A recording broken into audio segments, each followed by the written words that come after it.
É muito difícil ser médico radiologista e médico nuclear e não ser empolgado pelo desenvolvimento tecnológico. Basicamente, as imagens que a gente vê, interpreta e dá valor para dar diagnóstico e ajudar a conduzir os pacientes, elas são construídas por esses aparelhos. Então, a gente fica sempre muito empolgado quando surge uma tecnologia nova e fica ansioso para que um dia a gente possa usar na nossa prática aqui no próprio Brasil. Não é novidade para ninguém que o PET-CT é uma ferramenta espetacular para o manejo dos pacientes oncológicos. Entretanto, em alguns locais, esse exame ainda é realizado, demora em torno de 30 minutos, aparelhos mais modernos conseguem fazer esses exames em torno de 10, 11 minutos, a depender ali do tamanho do paciente. Pacientes maiores, pacientes com índice de massa corpóreo maior, acabam demorando um pouquinho mais. Então, grosso modo, estamos falando de exames entre 10 a 20 minutos, na grande maioria dos aparelhos dos grandes centros. Agora, se eu te falar que foi desenvolvido um aparelho e já está instalado, funcionando na prática clínica, um aparelho que é capaz de fazer essa mesma imagem em menos de um minuto.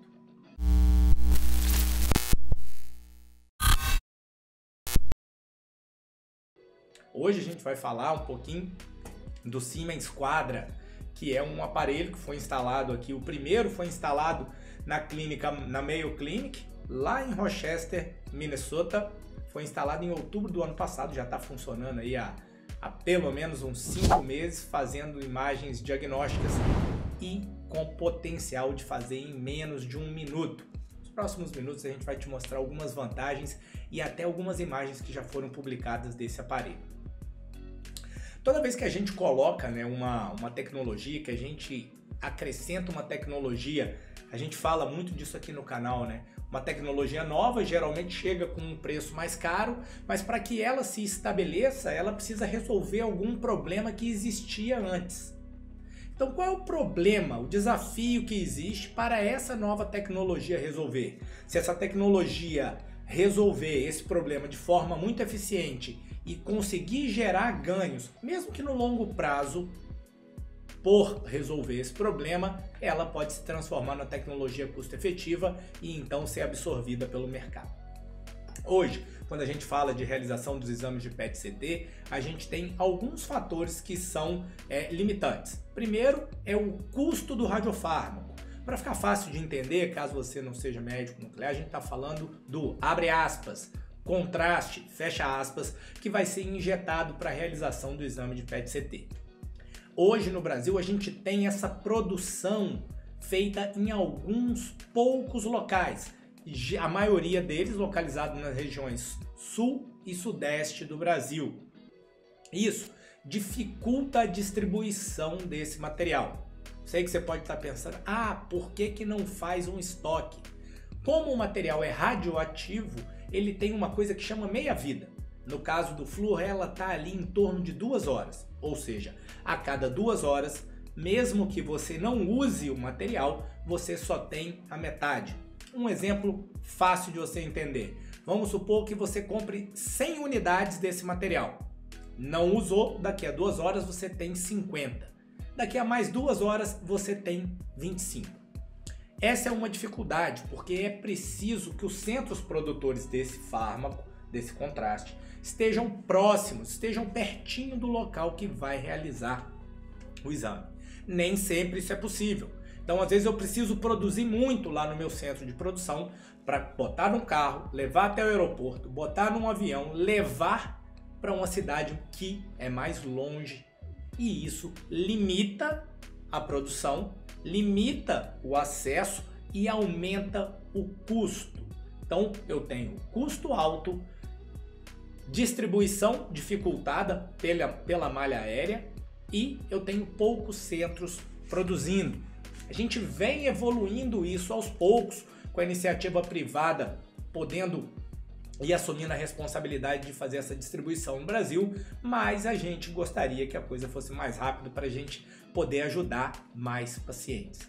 Então, qual é a pegada dessa tecnologia nova? Essa tecnologia nova, esse aparelho novo, ele é capaz de extrair mais informação de uma mesma quantidade de dose. Colocando de um jeito fácil para você entender, eu conseguiria fazer, usando a mesma quantidade de contraste, um exame muito mais rápido, de forma que eu pudesse fazer mais pacientes, ou eu poderia reduzir a dose injetada, ou seja, eu reduzo a dose do contraste, sabendo que essa máquina é capaz de detectar muito mais daquela dose. Então eu posso fazer um exame ou muito mais rápido para fazer mais pacientes, ou no mesmo tempo, só que com uma dose muito menor, de forma que eu tenha mais dose para injetar em outros pacientes. Como é que isso funciona na prática? Vou dar um exemplo. Aqui embaixo a gente tem um aparelho com um formato habitual, tá? Então a gente tem o que a gente chama de gantry, tá? E a mesa. Hoje o paciente vai entrando na máquina e vai sendo escaneado. A gente vai fazendo as imagens dele de pedacinho em pedacinho. A maioria dos aparelhos tem o que a gente chama de campo de visão, FOV ou Field of View, de entre 15 e 26 centímetros. Então você é escaneado a cada 15 ou 26 centímetros. Vai depender do fabricante, vai depender do modelo da máquina, e isso vai impactar na velocidade que o exame é feito. Quanto maior for essa parte que você usa para escanear, menos blocos de imagem você precisa fazer. É uma questão bem matemática aí. Quanto maior eu for, mais eu sou capaz de ver, mais rápido acaba. Esse aparelho, ele consegue aumentar esse Field of View de 26 centímetros, que era o outro modelo mais robusto da Siemens, para 106 centímetros. Então eu tenho um gantry com 106 centímetros de detecção. Isso quer dizer que para a maioria dos protocolos oncológicos que a gente avalia, do topo do crânio até o começo da coxa, como a gente pode ver nessas imagens, topo do crânio, começo das coxas, a gente pode fazer isso tudo em uma imagem só. E aí, a gente tem exemplos aqui, em uma imagem só de 10 minutos de duração, em uma imagem só com 4 minutos de duração, e uma imagem só com 1 minuto de duração. Então você vê que a capacidade de detecção dessa máquina é tão boa que visualmente, é lógico que se a gente for para o ponto de vista estatístico, de quantificação, a gente vai conseguir ver detalhes. Mas do ponto de vista visual, praticamente eu não tenho diferença entre as imagens. Então, para uma mesma quantidade de contraste, entre aspas, eu vou escolher fazer uma imagem mais rápida. Para o conforto do paciente, para a velocidade do exame, para que eu possa escanear mais pacientes, permitindo que eu acelere a rotina do dia e que a máquina se transforme numa máquina custo-efetiva. Naturalmente, essa máquina já é uma máquina que é mais evoluída do ponto de vista tecnológico dos cristais para o diagnóstico. Então ela tem cristais de 3,2 milímetros. O tamanho do cristal ele acaba sendo o quê? O ponto de referência para detecção da lesão. Então, virtualmente, o meu limite, a resolução espacial, é de 3 milímetros. Quer dizer que a gente é capaz de encontrar lesões de até 3 milímetros no paciente. Então, aqui um exemplo, ó, o FOV de 106 centímetros, da cabeça às coxas. Aqui um exemplo da máquina já de Minnesota funcionando, né? Detecção das imagens. O campo de visão é de 106 centímetros e a matriz é de 440. Então eu tenho um voxel aqui que vai ter um voxel de 1,6 milímetros. É um voxel muito pequeno e isso permite que eu tenha uma resolução espacial muito significativa. Essas imagens são muito mais elegantes, muito mais detalhadas do que a maioria dos aparelhos da geração atual. Ainda está longe para chegar a ter um custo-efetividade isso do Brasil, mas eu acredito que com o barateamento da tecnologia no futuro, a gente vai ter aparelhos assim funcionando. Aqui um trabalho que avaliou a performance desse aparelho do Biograph Vision Quadra, né, que é o modelo do sistema da Siemens, mais uma vez, não tem conflito de interesse. E aqui é legal que ele faz uma comparação ao longo do tempo no corte axial, Porque essa imagem ela tende a enganar a gente um pouquinho, né? Aqui, ó, 10 minutos para 6 você quase não vê diferença, 6 para 4 quase não vê, de 4 para 3 também não. Você começa a ter uma imagem um pouco mais granulada quando você chega aqui 1 minuto para menos.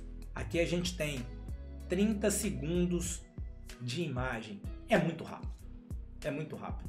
Você demora mais para deitar o paciente na maca do que para fazer as imagens. Naturalmente, comparando essa imagem de 30 segundos com essa de 1 minuto, essa imagem já é bem melhor do que esta. E aí, por causa de 30 segundos, provavelmente você ia optar por uma imagem dessa. Então, os serviços vão precisar se adequar, chegar ao padrão de imagem que preferem e colocar isso na sua rotina. Aqui a gente tem fatias, né, os cortes axiais, a imagem de 10 minutos, muito parecida com a imagem de 3 minutos e de 2 minutos. Com 1 minuto a gente já começa a ver um pouquinho mais de granulado, com 30 segundos bem mais granulado. Então talvez o sweet spot esteja aqui em torno de 2 minutos, né? Isso é minha opinião. Naturalmente os estudos e as validações futuras vão ser efetivas para isso. Agora, conta para mim, considerando o seguinte, relação real-dólar, hoje o dólar deve estar fechando a 5,30 na data que eu estou gravando esse vídeo, considerando o preço de um aparelho desse que deve estar em torno de 4 milhões de dólares, a gente não tem esses preços, porque esses preços você precisa de estar em negociação com as empresas, mas há estimativas de que ele orbite nessa casa. É muito dinheiro para um aparelho desse, então a gente está falando aí de quase 20 milhões de reais, possivelmente quase 20 milhões de reais. Quantos exames seriam necessários fazer para cobrar, para justificar esse investimento? Então esse é um questionamento que a gente tem que ter. Eu não tenho a audácia aqui de ter a resposta para essas perguntas difíceis, acho que elas precisam ser respondidas ao longo do tempo e à medida que essa tecnologia for barateando. Conta aqui embaixo se você tem experiência, se você já passou por alguma tomada de decisão dessa, qual é a importância dessa evolução tecnológica na história da medicina, qual é o impacto que você já teve, se você já fez um PET-CT, se você já precisou, se você lauda PET-CT, qual a importância desse método, disso tudo, para que a gente engrandeça o debate sobre as novas tecnologias. Qual é a sua expectativa para o futuro?